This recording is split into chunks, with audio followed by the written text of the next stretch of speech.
Thank you so much. Candy and I are delighted to be here today and very honored to be here for such an important cause as this. You know, when you think about freedom, it is something that everybody wants.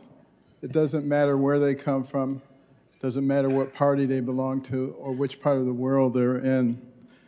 And you can go way back through history. You look at the history of Iran, even when it was called Persia and the Medo-Persian Empire, people have still wanted the same thing, which is freedom. And I've faced many patients who wanted freedom too.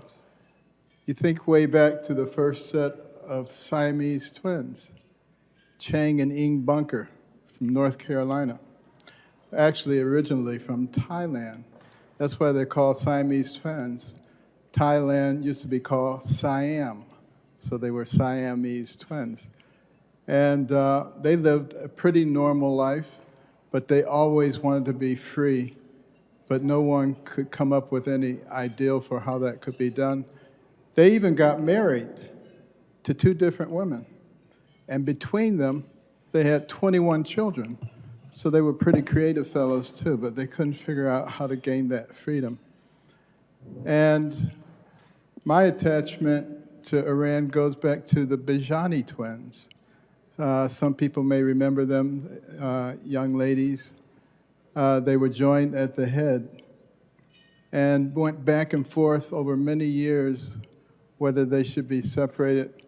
Most people concluded that it was much too dangerous to separate them and give them that freedom they longed for. One of them wanted to be a journalist, and the other one wanted to be a lawyer. And they were extremely intelligent. And after a while, they finally said, we'll be journalists. And they met a neurosurgeon from Thailand who had actually been involved in separations before, and he convinced them that it was possible to do it. And he started putting together a team.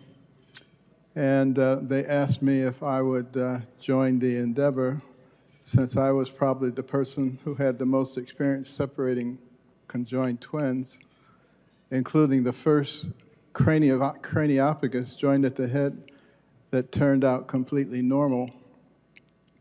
But I was still a little reluctant. But when I met those twins, I could see the fire in their eyes, the desire in their hearts, how much they wanted to be free. And they were willing to undergo all those risks, knowing that the chances were very strong that they would die. But they went through with it. And during the operation, we discovered something that was horrifying, and that was that the blood flow had changed. The direction of the blood flow had changed, and I suggested maybe we stop the operation and restudy them at that point. When I found out that they had made an agreement with the family that we wouldn't stop the operation no matter what. They would either be separated or they would die. And I said, they're going to die. And they did, unfortunately, after 53 hours of surgery.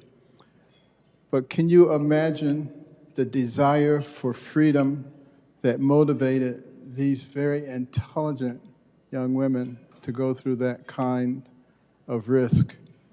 And when you look at what's going on now, you look at the women who are leading the charge for bringing freedom to the Iranian people.